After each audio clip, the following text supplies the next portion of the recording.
US central command মধ্যপ্রাচ্যের ইতিহাসে অন্যতম শক্তিশালী বিমান হামলা চালিয়েছে। শুক্রবার সামাজিক মাধ্যম ট্রুথ সোশ্যালে এমনটাই জানান মার্কিন প্রেসিডেন্ট ডোনাল্ড ট্রাম্প। জানান, ইরানের মুকুটের মণি খার্ক দ্বীপের প্রতিটি সামরিক স্থাপনা পুরোপুরি ধ্বংস করেছে মার্কিন বাহিনী।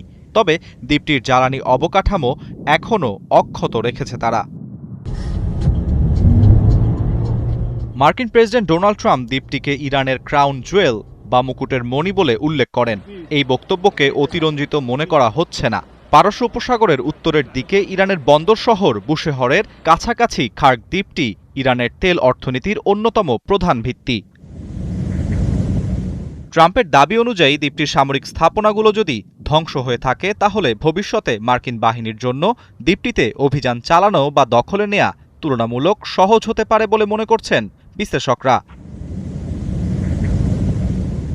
এদিকে খার্ক দ্বীপে হামলার পর মধ্যপ্রাচ্যে যুক্তরাষ্ট্রের সাথে জড়িত তেল ও জ্বালানি স্থাপনায় হামলার হুমকি দিয়েছে ইরান। আমরা যুক্তরাষ্ট্র এবং তার সফল মিত্রদের সতর্ক করতে চাই, ইরানের জ্বালানি অবকাঠামো এবং বন্দরের উপর সামান্যতম হামলার ধ্বংসাত্মক জবাব আসবে। মধ্যপ্রাচ্য জুড়ে যেসব তেল ও জ্বালানি অবকাঠামোতে মার্কিন কোম্পানির অংশদারিত্ব আছে সেগুলো ধ্বংস করে দেয়া হবে। প্রায় ৫ মাইল দৈর্ঘ্যের খার্ক দ্বীপটি ইরানের উপকূল থেকে প্রায় ১৫ নটিক্যাল মাইল দূরে অবস্থিত। এটিকে ইরানের তেলের লাইফলাইন হিসেবে বিবেচনা করা হয়। দেশটির রপ্তানিযোগ্য অপরিশোধিত তেলের প্রায় ৯০% পরিবাহিত হয় দ্বীপটি দিয়ে।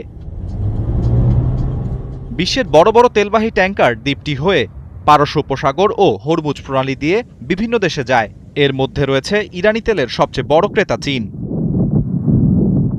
অতি দ্রুত দ্বীপটি দখলে নেয়ার জন্য বিশেষ বাহিনী পাঠানোর কথা ভাবছেন ট্রাম্প। মার্কিন সংবাদ মাধ্যম এক্সিওস এমনটাই জানিয়েছে।